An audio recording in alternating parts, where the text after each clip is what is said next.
Ça va être Simon-Pierre qui amène la parole. Et il a décidé aujourd'hui d'aller dans Acte 4, versets 1 à 13. Alors, je commence. Arrestation de Pierre et de Jean. Pierre et Jean parlaient encore au peuple quand survinrent les prêtres, le commandant des gardes du temple et les Sadducéens. Ils étaient excédés parce que les apôtres enseignaient le peuple et annonçaient la résurrection des morts dans la personne de Jésus. Ils les arrêtèrent, et comme c'était déjà le soir, ils les mirent en prison jusqu'au lendemain. Cependant, beaucoup de ceux qui avaient entendu la parole crurent, ce qui porta le nombre des hommes à 5000 environ. Le lendemain, les chefs du peuple, les anciens et les spécialistes de la loi, se rassemblèrent à Jérusalem avec le grand prêtre, Anne, Caïphe, Jean, Alexandre et tous ceux qui étaient de la famille du grand prêtre. Ils firent comparaître Pierre et Jean au milieu d'eux et les demandèrent, « Par quelle puissance ou quel nom avez-vous fait cela? » Alors Pierre, rempli du Saint-Esprit, leur dit, « Chef du peuple et ancien d'Israël, on nous interroge aujourd'hui sur un bienfait accordé à un infirme afin que nous disions comment il a été guéri. Sachez-le bien, vous tous, et que tout le peuple d'Israël le sache. C'est par le nom de Jésus-Christ de Nazareth, celui que vous avez crucifié et que Dieu a ressuscité. Oui, c'est par lui que cet homme se présente en pleine santé devant vous. Jésus est la pierre rejetée par vous qui construisez et qui est devenue la pierre angulaire. Il n'y a de salut en aucun autre, car il n'y a sous le ciel aucun autre nom qui était donné parmi les hommes, par lequel nous devions être sauvés. Lorsqu'ils virent l'assurance de Pierre et de Jean, ils furent étonnés, car ils savaient que c'étaient des hommes du peuple, sans instruction, et les reconnaissaient pour avoir été avec Jésus. Amen.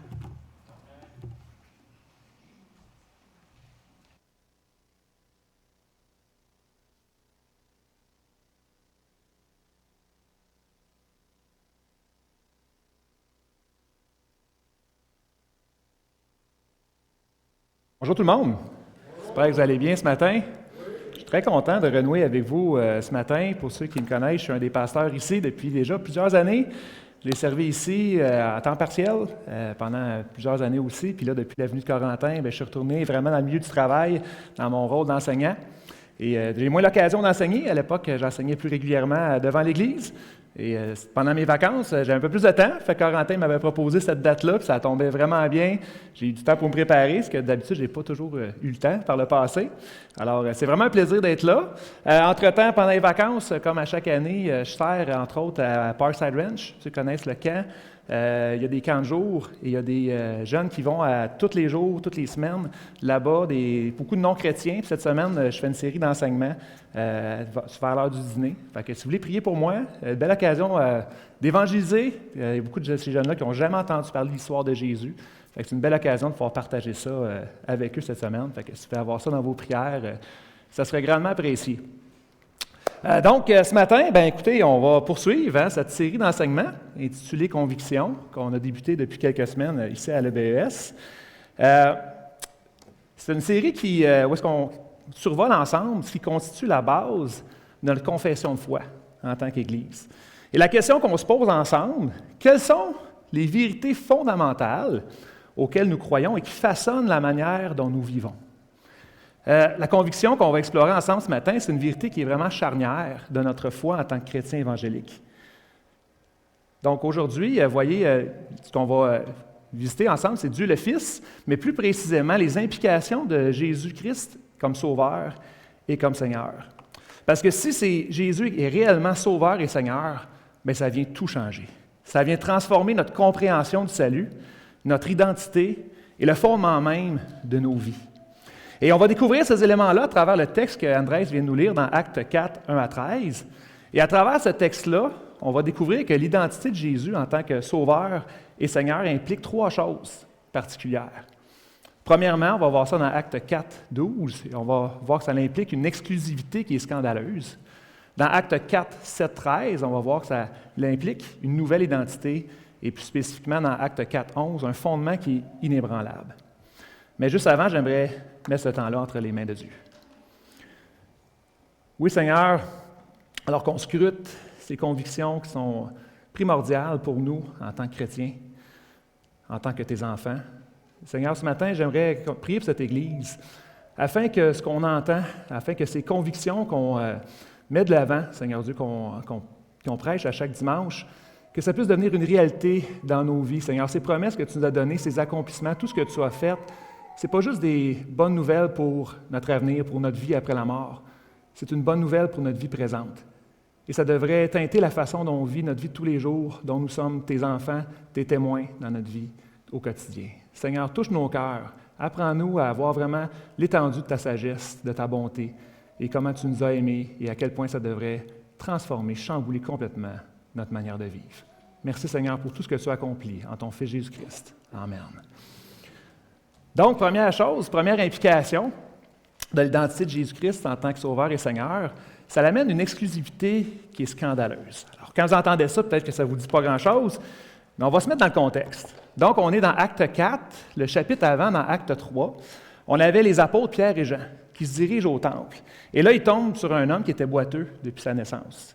Et cet homme-là, évidemment, il a peu de moyens, demande de l'argent. Mais au lieu de lui donner de l'argent, Pierre va lui donner quelque chose d'encore plus grand. Ils vont le guérir miraculeusement au nom de Jésus-Christ. Et là, vous imaginez, ça attire une foule considérable qui témoigne de ce miracle-là. Et Pierre saisit de l'occasion pour pouvoir annoncer Jésus-Christ. Il explique que ce miracle-là, ce n'est pas le résultat de leur propre puissance, mais c'est l'œuvre de Jésus. Et c'est le peuple, ce même peuple-là qui l'avait rejeté, et Dieu l'a ressuscité d'entre les morts. C'est ce même Jésus-là qui donne cette puissance-là. Donc, cette prédication qui est offerte à ce moment-là suscite vraiment une réaction immédiate. Et ça, on voit ça au chapitre 4. C'est là que Andrés a commencé à lire tantôt.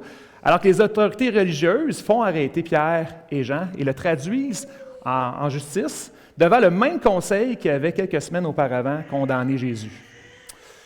Et là, une question très simple leur est posée par le tribunal. Par quel pouvoir ou au nom de qui avez-vous fait cela? Donc, par quel pouvoir ou à quel nom que vous avez fait ces miracles-là, mais non seulement les miracles, le miracle que vous avez fait, mais les enseignements aussi que vous avez véhiculés. Qui vous a donné cette autorité-là? Et c'est là que Pierre enchaîne avec une réponse qui affirmait des choses tout à fait scandaleuses pour les gens de l'époque. On va le relire ensemble, versets 10 à 12. « C'est par le nom de Jésus-Christ de Nazareth que vous avez crucifié et que Dieu a ressuscité des morts. C'est par lui que cet homme se présente en pleine santé devant vous. Jésus est la pierre rejetée par vous qui bâtissez et qui est devenue la principale de l'angle. Il n'y a de salut en aucun autre, car il n'y a sous le ciel aucun autre nom qui ait été donné parmi les hommes par lequel nous devions être sauvés. » On peut se poser la question, pourquoi cette déclaration-là était si scandaleuse à l'époque? Bien, première des choses, elle était scandaleuse pour les chefs religieux juifs. Il faut comprendre que parmi ceux qui ont traduit Pierre et Jean en justice, il y avait les Sadducéens, qui étaient un groupe qui constituait l'élite religieuse et politique d'Israël à l'époque. Et eux, ce qui avait vraiment de spécial, c'est qu'ils ne croyaient pas en la résurrection des morts. Alors ici, on a Pierre qui ne se contente pas juste d'affirmer que Jésus est vivant, il affirme que Dieu l'a ressuscité et qu'il est le Sauveur. Fait que vous comprenez que ça vient vraiment en contradiction avec les convictions des Sadducéens. Et ça venait non seulement remettre en doute leur théologie, mais ça remettait aussi en doute leur autorité et leur pouvoir dans la société juive de l'époque. Également, cette déclaration était scandaleuse pour d'autres Juifs à cette époque. Contrairement aux Sadducéens, plusieurs Juifs, dont les pharisiens, eux, ils croyaient en la résurrection. Pourtant, eux aussi auraient trouvé ces paroles de Pierre profondément choquantes. Pourquoi? Bien parce que Pierre affirme ici que le salut ne se trouve ni dans l'observance de la loi, ni dans l'appartenance au peuple d'Israël, mais dans une personne, Jésus-Christ. Il n'y a de salut en aucun autre. Le salut n'est donc pas obtenu par nos performances religieuses, mais reçu par la foi en celui que Dieu a envoyé. Et pour ces Juifs-là, c'était tout à fait scandaleux d'affirmer ça. Deuxième groupe, plus précisément, qui pouvait être scandalisé par une telle affirmation, bien, il y a tout le monde gréco-romain de l'époque, toute la culture gréco-romaine à cette époque-là. Vous savez, la culture gréco-romaine de l'époque était profondément pluraliste. C'est-à-dire qu'on y trouvait une multitude de dieux, de cultes, de philosophies, de traditions religieuses. Les Romains, entre autres, eux autres, ils toléraient généralement qu'un peuple conserve ses croyances et ses pratiques religieuses. Mais ce qui posait vraiment problème, c'était de prétendre qu'une seule personne ou qu'un seul Dieu détenait la vérité pour tous. Donc ici, d'affirmer qu'il n'y a aucun autre nom par lequel nous pouvons être sauvés, c'était perçu comme une menace à l'ordre religieux et politique établi. Et à ce moment-là, ça n'a pas nécessairement causé de problème, mais plus tard dans l'histoire, quand on voit que l'Évangile a été annoncé au peuple, ça a vraiment créé de grands problèmes. Donc ce qui scandalisait le monde gréco-romain, ce n'était pas que les chrétiens aient une croyance, c'est qu'ils affirmaient que cette croyance était vraie pour tous. Finalement, quand on y pense, puis on regarde notre société d'aujourd'hui, cette affirmation est également scandaleuse dans notre culture occidentale de nos jours. Vous savez, notre société occidentale valorise profondément la diversité des opinions et le respect des croyances. Et ça comporte plusieurs aspects positifs. Bon, ça a ses limites d'une certaine façon, mais si on se compare à d'autres sociétés ici, on a le droit à notre opinion. On n'est pas nécessairement persécuté parce qu'on a des opinions divergentes. Cependant, on vit dans une culture où l'on considère souvent que toutes les croyances spirituelles se valent. Je ne sais pas si, en discutant avec des gens, vous avez déjà entendu ces affirmations. Bien, c'est peut-être vrai pour toi, mais ce n'est pas nécessairement vrai pour moi. Toutes les religions mènent au même Dieu de toute façon. Bof, dans ton cheminement spirituel, l'important, c'est que tu sois sincère. Je ne sais pas si ça vous dit quelque chose, ce genre d'affirmation. Mais quand on y pense comme faux, il existe un monde de différence entre croire, par exemple, en un Dieu créateur et personnel, et croire que notre existence est le fruit du hasard. Il y a vraiment une grande divergence entre les deux. Les implications de ces deux visions du monde sont radicalement différentes. Il en est de même lorsqu'il est question de Jésus-Christ. Il y a une différence fondamentale entre croire qu'il est un chemin qui mène vers le salut versus de croire qu'il est le seul chemin qui mène vers le salut. Si je dis à quelqu'un « Hey, Jésus, c'est mon sauveur », bien, généralement, ça ne suscite pas des grandes réactions.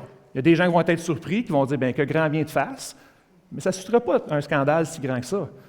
Mais si j'affirme aussi « Bien, tu sais quoi, Jésus, c'est aussi le sauveur dont toi, tu as besoin », pas la même chose, hein? C'est aussi là qu'on a affaire à de fortes oppositions de la part des gens, des résistances, parce que ça devient personnel.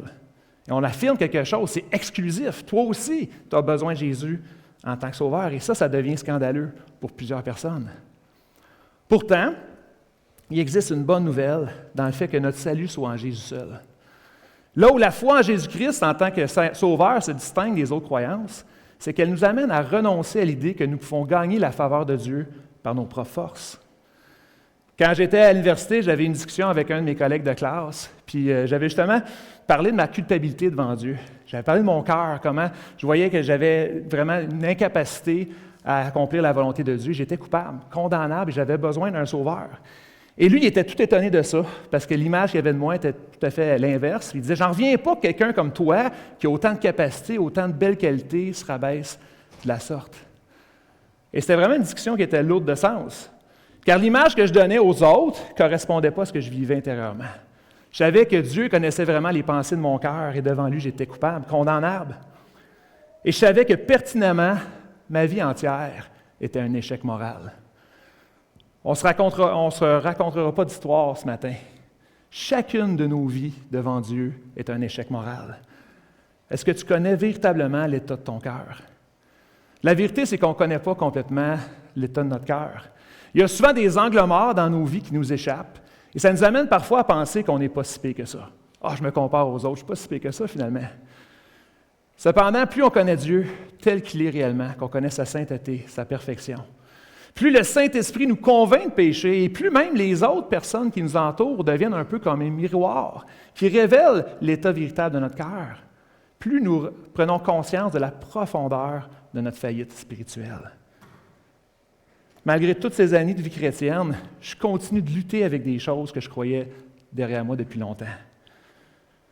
Mais Jésus-Christ, le seul qui a pleinement satisfait aux exigences de Dieu, est venu nous offrir le salut que nous ne pourrions jamais gagner par nos propres efforts. Et aussi scandaleux que ça puisse paraître, de reconnaître mon incapacité à me sauver par moi-même et de placer ma foi en Jésus-Christ, ce n'est pas d'admettre que j'ai aucune valeur. C'est au contraire de reconnaître que Dieu m'a aimé, au point d'envoyer son propre Fils pour moi.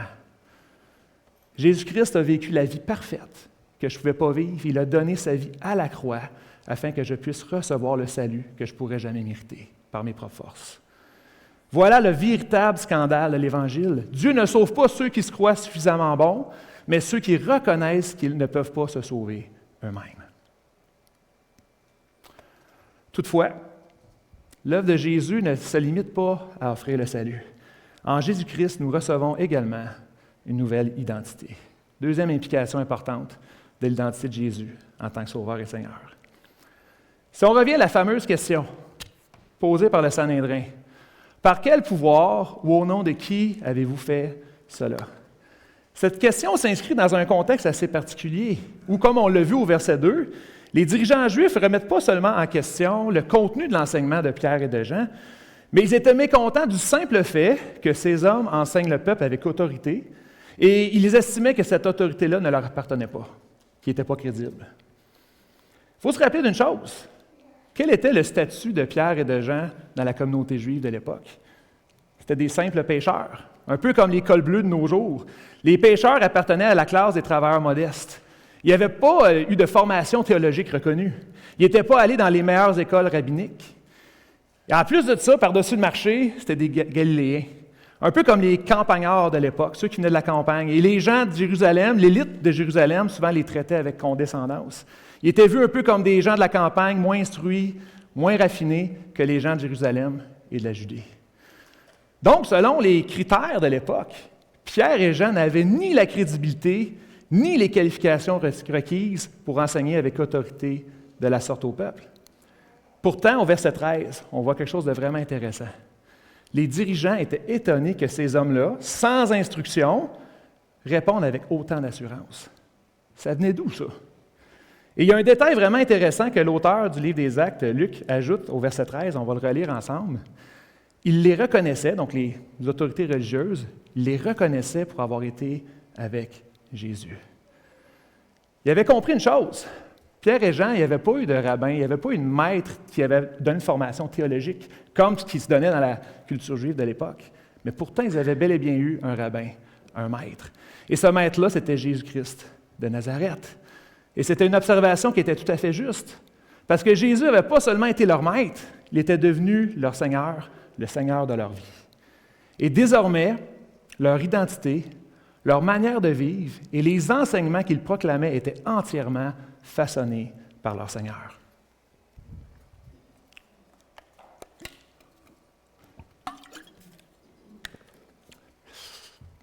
L'identité de Jésus comme Seigneur, comme maître de nos vies, vient renverser la logique de notre monde. Depuis toujours, les sociétés ont attribué de la valeur aux personnes selon certains critères. Vous êtes d'accord avec moi? Au temps de Pierre et de Jean, on était défini par son origine, sa famille, son métier, sa formation ou encore sa position religieuse. Aujourd'hui, les critères ont changé, mais le principe demeure le même. Ce que nous faisons définit ce que nous sommes. De nos jours, on a tendance plutôt à se définir à travers notre identité, à travers nos études, notre carrière, nos réussites, nos possessions, notre apparence, mais surtout le regard qui est posé sur nous, le regard des autres. Notre identité est quelque chose que l'on construit au fil du temps et en l'espace de quelques instants, elle peut être complètement détruite. Mais en Jésus-Christ, notre identité ne se construit pas, elle se reçoit. En Jésus-Christ, l'identité d'une personne ne dépend plus de son niveau d'instruction, de son statut social ou de ses accomplissements. Ainsi, des hommes comme Pierre et Jean, qui étaient de simples pêcheurs, sans formation théologique, étaient tout autant acceptés et valorisés par Dieu que l'apôtre Paul, un peu plus tard, qui lui était pourtant pleinement formé dans les meilleures écoles théologiques et profondément instruit dans les Écritures. Il est possible ce matin que tu sois ici et que tu n'as même pas été capable de compléter ton secondaire. Il se peut que tu exerces un métier qui est peu valorisé dans notre société ou même que ta réalité personnelle t'empêche de travailler. Mais laisse-moi dire une chose. En Jésus-Christ, tu as autant de valeur que celui qui est assis ici puis que sa maison est remplie de diplômes. En Jésus-Christ, tu n'es plus associé à tes échecs, tes erreurs, tes limitations. Tu es un fils ou une fille bien-aimée de Dieu. C'est ça ta nouvelle identité. Et tu as reçu de ton Maître la pleine autorité de proclamer la bonne nouvelle de Jésus mort et ressuscité pour les hommes, le salut des hommes. C'est ce que Pierre et Jean ont reçu comme autorité, mais tu as reçu cette autorité-là, toi aussi, de ton maître. C'est là notre nouvelle identité. Nous sommes devenus des fils et des filles bien-aimés de Dieu, appelés à le servir dans la mission qu'il nous confie. Et en plus, s'ajoute à ça, lorsqu'on reçoit cette nouvelle identité en Jésus-Christ, on reçoit un amour qui est inconditionnel, qui ne dépend pas de nos accomplissements. Et j'aime tellement cette citation du pasteur J.D. Greear dans le livre Évangile que probablement plusieurs d'entre vous ont déjà lu. « Il n'y a rien de ce que je fais qui peut amener Dieu à m'aimer davantage. Et il n'y a rien de ce que j'ai fait qui peut amener Dieu à m'aimer moins. » C'est ça notre nouvelle réalité en Jésus-Christ. Lorsqu'on s'approprie ces vérités, elles transforment profondément notre manière de vivre. Elles changent notre regard sur nous-mêmes, mais aussi notre manière de vivre notre engagement envers Christ. C'est exactement ce qu'on voit chez Pierre et Jean. La rencontre avec Jésus n'a pas seulement transformé leur identité, elle a également chamboulé le fondement même de leur vie. Elle est venue leur donner une nouvelle fondation sur laquelle ils allaient désormais construire leur vie. Alors, si on poursuit avec le troisième élément, troisième implication de Jésus-Christ en tant que Sauveur Seigneur, ça vient nous donner un fondement qui est inébranlable. Donc, avant d'affirmer que Jésus est le Sauveur, au verset 11, Pierre cite le psaume 118, qu'on va relire à l'instant. « Jésus est la pierre rejetée par vous qui bâtissez et qui est devenue la principale de l'angle. » Et c'est une image qui est vraiment parlante ici. La pierre angulaire, la pierre principale de l'angle. Vous savez, à l'époque, la plupart des constructions étaient faites en pierre. Donc, la pierre angulaire, c'était la première pierre qu'on posait lors de la construction d'un édifice. Elle formait sa fondation. Et elle déterminait l'alignement, la stabilité et la solidité de tout le bâtiment. Donc, il fallait vraiment bien la choisir. Si cette pierre était mal choisie, bien, c'est toute la construction, tout le bâtiment qui était compromis. Et Pierre affirme ici que Jésus est cette pierre angulaire sur laquelle doit être bâtie notre vie et son Église. C'est lui qui donne à notre existence son orientation, sa stabilité et sa solidité. Est-ce que Jésus-Christ est cette pierre sur laquelle tu fondes ta vie? La vérité, c'est que chaque être humain bâtit sa vie sur un fondement. Ce fondement devient le centre de son existence et tout un système de valeurs, de priorités, de décisions s'organise autour de lui. C'est sur ce fondement qu'il construit son identité dont on parlait tantôt. Ça devient une source de sécurité et d'assurance pour cette personne. Le problème, ce n'est pas qu'on a un fondement. Souvent, les fondements dont on s'est doté sont des bonnes choses. Mais le problème, c'est que ces choses-là deviennent le fondement de nos vies. La pierre d'assise, où on fonde notre vie, où on construit notre vie. Le problème, c'est qu'on choisit souvent un autre fondement que Jésus-Christ, qui est la véritable pierre angulaire. Ce fondement peut être ton éducation, ta moralité, ta famille, une cause politique, ta carrière, etc., etc. On peut en nommer une plénitude. Ici, dans ce texte, si on y pense franchement, le fondement sur lequel s'appuyaient les autorités juives qui rejetaient Christ était évident. Ils s'appuyaient sur leur moralité et leurs accomplissements spirituels. C'est pourquoi l'Évangile, tel que prêché par Pierre et Jean, représentait vraiment une menace pour eux. Tant d'un côté, l'aile un peu plus libérale, comme les Sadducéens, que l'aile plus conservatrice, comme les pharisiens, ils s'opposaient ensemble farouchement à l'Évangile, car ils voyaient ça comme une menace. Ça venait menacer tout le système qu'ils avaient mis en place. Ils avaient bâti un système dans lequel leur relation avec Dieu reposait sur leur propre justice et sur leur tradition.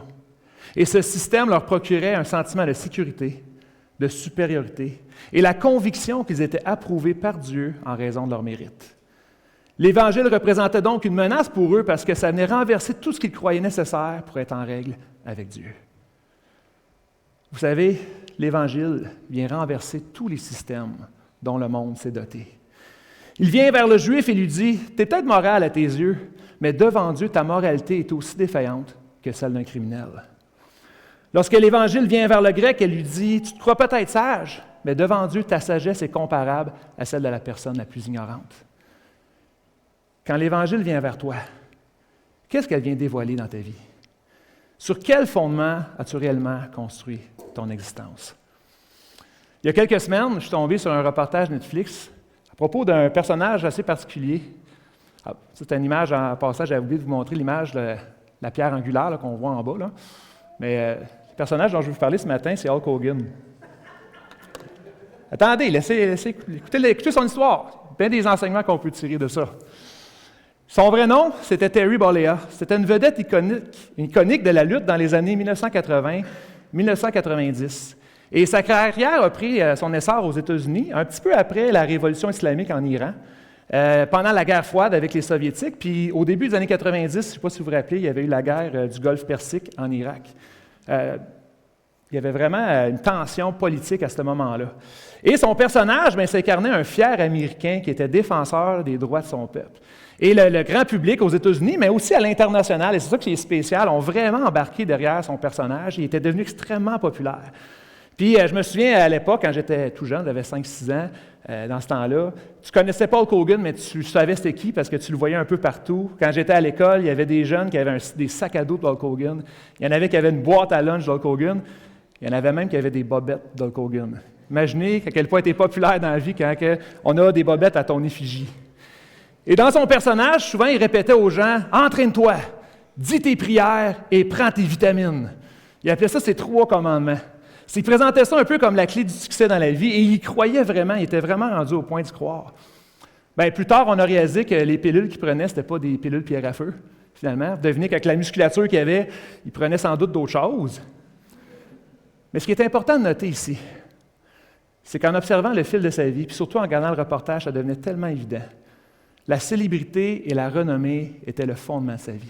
C'était la pierre sur laquelle il avait construit sa vie. Et vous devinez qu'avec le temps et l'âge, ça finit par le rattraper. Sa popularité a commencé à diminuer et le public a commencé à progressivement se lasser de lui. Et la suite de sa vie a été une lutte véritable pour regagner et maintenir sa popularité.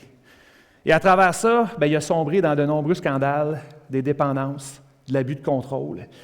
Et au fil du temps, il a perdu le respect de plusieurs de ses collègues, sa réputation auprès du grand public. Il a essuyé un divorce dans son mariage. Sa santé a été compromise, mais surtout sa joie de vivre qu'il a perdue alors qu'il a vécu des longues périodes de dépression et de pensées suicidaires. Et vers la fin du reportage, il mentionne ceci. « J'ai toujours cru que la lutte, en fait, la popularité qu'engendrait la lutte, c'était la chose la plus importante qui soit. Mais il ajoute ensuite, « Mais j'ai découvert plus tard que ce n'était pas le chemin vers le bonheur éternel. » Et un peu plus tôt, il mentionne ceci, c'était vraiment intéressant aussi. Il a mentionné qu'à un moment donné, une femme l'a invité à l'église. Et là, il arrive dimanche matin, comme ce matin, et là, le prédicateur prêchait dans Jean 3,16. Il ne peut pas avoir une plus grande présentation de l'Évangile que ça, de Jésus en tant que sauveur donné pour le monde. Et il aurait fait, peu de temps après, profession de foi, se serait repenti de ses péchés et s'est même fait baptiser. Le but ici, ce n'est pas de juger si sa foi est authentique ou non, mais une chose est certaine, il a compris que ce sur quoi il avait bâti toute sa vie ne pouvait pas lui procurer le salut ni le bonheur éternel. Laissez-moi vous dire une chose, frères et sœurs. Jésus est ce fondement solide sur lequel doivent reposer notre foi, notre salut et toute notre vie. Si ton identité repose sur ta carrière, ta famille, ton éducation, tes habiletés, tu deviendras inévitablement anxieux parce que toutes ces choses sont fragiles. Tu vas dépendre de tes performances et des circonstances de ta vie. Et tu vas vivre alors la peur de perdre ce qui donne un sens à ton existence. Si je construis ma vie sur ma carrière, que reste-t-il lorsque je perds mon emploi? Si je construis ma vie sur ma réputation, qu'est-ce qui va se passer lorsque tu es critiqué, voire décrédibilisé? Si je construis ma vie sur ma famille, que se passe-t-il si mes enfants deviennent délinquants? Toutes ces pierres finissent par se fissurer. Mais Jésus-Christ, en revanche, est la seule pierre angulaire qui ne peut jamais être ébranlée. Il a porté sur la croix le poids de nos péchés. Il est ressuscité d'entre les morts et Dieu l'a établi comme Seigneur et Sauveur. Quand je place ma foi dans l'œuvre de Jésus-Christ accomplie à ma place, je place ma foi dans quelque chose qui est inébranlable. Je n'ai plus à vivre dans l'anxiété et la peur, car il n'y a aucune circonstance qui va pouvoir changer ça. Tout a déjà été accompli parfaitement par lui, et ces circonstances-là ne changeront jamais. Voilà pourquoi Pierre affirme que Jésus est devenu la pierre principale de l'angle. Quand Pierre et Jean ont fait la rencontre de Jésus, tout le système sur lequel ils avaient bâti leur vie a été renversé. Parce qu'ils ont été humiliés, ils peuvent désormais se tenir debout avec assurance et confesser que le salut n'est plus basé sur leur performance, mais sur les accomplissements parfaits de Jésus-Christ. En résumé, ce matin, on a vu 3 choses. On a vu 3 implications importantes de Jésus-Christ dans son identité en tant que Sauveur et Seigneur. On a vu que Jésus, le Sauveur, le seul Sauveur, il n'y a donc de salut en aucun autre. On a vu que Jésus, le Seigneur, nous donne une nouvelle identité. Notre identité n'est donc pas reçue, elle est donc reçue, elle n'est pas construite. On a vu également, j'ai perdu mon... On revient. Jésus devient aussi le fondement de notre vie. Par conséquent, nous bâtissons nos vies sur la véritable pierre angulaire. Voici 3 implications vraiment importantes de son identité en tant que Sauveur-Seigneur. Mais la question avec laquelle je vais te laisser ce matin, si toutes ces choses-là sont vraies, pourquoi est-ce qu'on continue parfois de se sentir misérable, frustré et anxieux dans notre vie de tous les jours? Vous savez, un peu plus tard, Pierre a écrit 2 lettres à des chrétiens. Et dans le premier chapitre de sa 2e lettre, il nous rappelle que même en tant que chrétien, on a tendance à oublier ces promesses-là, ces vérités-là fondamentales. C'est ce que le pasteur Paul David Tripp appelle de l'amnésie spirituelle. On connaît ces choses en tant que chrétien avec notre intelligence, mais dans notre manière de vivre, on agit souvent comme si ce n'était pas vrai. Si on oublie les implications que Jésus, notre Sauveur, bien, on va avoir tendance à recommencer à aller chercher le mérite, la faveur de Dieu par nos propres performances. Si on oublie les implications de notre nouvelle identité, on peut peut-être croire qu'on n'est pas suffisamment qualifié pour annoncer Jésus. Si on oublie notre véritable fondement, bien, on va peut-être recommencer à bâtir notre sécurité, notre valeur et notre espérance sur des pierres qui vont finir par s'effondrer un jour ou l'autre. Et c'est exactement pour ça que Pierre, dans 2 Pierre 1,12, écrit ceci.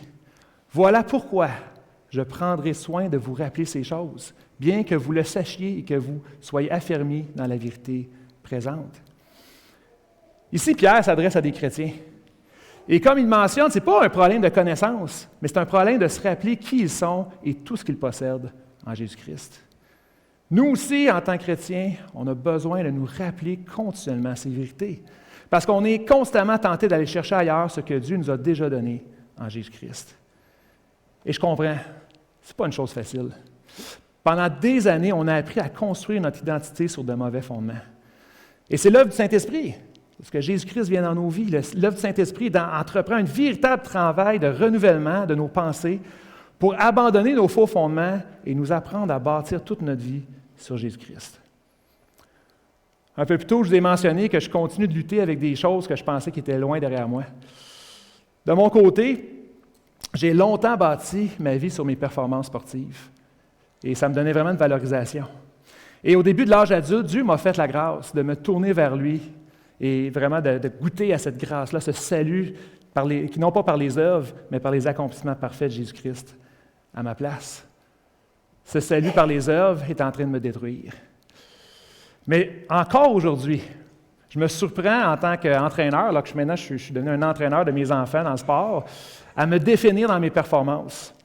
Quand on se prépare à jouer des matchs d'importance, des fois, j'ai de la misère à dormir la veille. Puis si on perd ces matchs-là, je me sens vraiment détruit à l'intérieur. C'est drôle, hein? J'ai 42 ans. Je continue de lutter avec ça. Ça vient définir ma valeur. Je vais être reconnu comme un bon entraîneur. C'est fou, hein? C'est pogné, c'est présent. En réalité, ce que je réalise à travers ça, c'est que mon cœur cherche encore parfois sa valeur dans le regard des autres, plutôt qu'en Jésus-Christ. Mais de plus en plus, le Saint-Esprit me rappelle cette vérité. Jésus, c'est ton Sauveur. Et je n'ai donc pas besoin de gagner la faveur de Dieu, ni de trouver ma valeur dans l'admiration des autres. J'ai tout pleinement en lui. Est-ce qu'il y a un plus grand statut qu'on peut avoir dans notre vie ici-bas qu'être l'enfant bien-aimé de Dieu? Il n'y a rien de comparable à ça. Le Saint-Esprit me rappelle aussi que Jésus est mon Seigneur. J'ai donc pu asservir le maître de la performance, qui, à toutes les fois que j'échoue, vient me condamner. Donc, ça vient complètement changer ma façon d'aborder les choses. Entre autres, quand je suis un entraîneur, bien, je peux aspirer à être un bon entraîneur, mais pas pour les mêmes motivations. Pas pour prouver ma valeur, mais pour glorifier celui qui m'a tout donné en Jésus-Christ. Et là, on a ici un exemple très concret de comment se rappeler quotidiennement de la valeur de Jésus-Christ en tant que Sauveur et Seigneur dans nos vies. De reconnaître Jésus comme Sauveur et Seigneur et se le rappeler continuellement, c'est cesser de chercher notre salut, notre identité et notre sécurité ailleurs qu'en lui. Prions.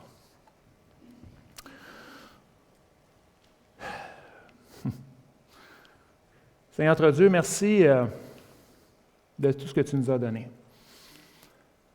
Seigneur, quand je considère le fond de mon cœur, mes pensées, je suis totalement illégitime devant toi. Mais tu ne t'es pas arrêté à cela, Seigneur Dieu. Tu as envoyé ton Fils Jésus, qui est devenu ce Sauveur, qui a vécu la vie parfaite à ma place, qui a donné sa vie pour moi, qui est ressuscité d'entre les morts, et qui maintenant est mon Seigneur, qui m'a tellement aimé qu'en retour, je souhaite l'aimer, comme lui, il m'a aimé, Seigneur. Et c'est ma prière ce matin pour chacun d'entre nous, qu'on puisse vraiment saisir la profondeur de cet amour, l'implication que ça nous apporte d'être tes enfants bien-aimés, Seigneur. Et que ça vienne transformer nos vies, transformer notre façon d'aborder notre vie de tous les jours, et qu'on puisse se rappeler profondément des implications de l'identité de Jésus en tant que Sauveur et Seigneur de nos vies. Qu'on puisse te donner entièrement nos vies, qu'on puisse fonder nos vies, non pas sur toutes les choses, toutes les aspirations de notre cœur, mais sur toi, sur ton Fils Jésus-Christ et tout ce qu'il a accompli. Car c'est le seul fondement qui est inébranlable, qui ne pourra pas changer. Rappelle-nous ces vérités au quotidien, Seigneur. Merci pour chacune des choses que tu nous donnes en abondance. Amen.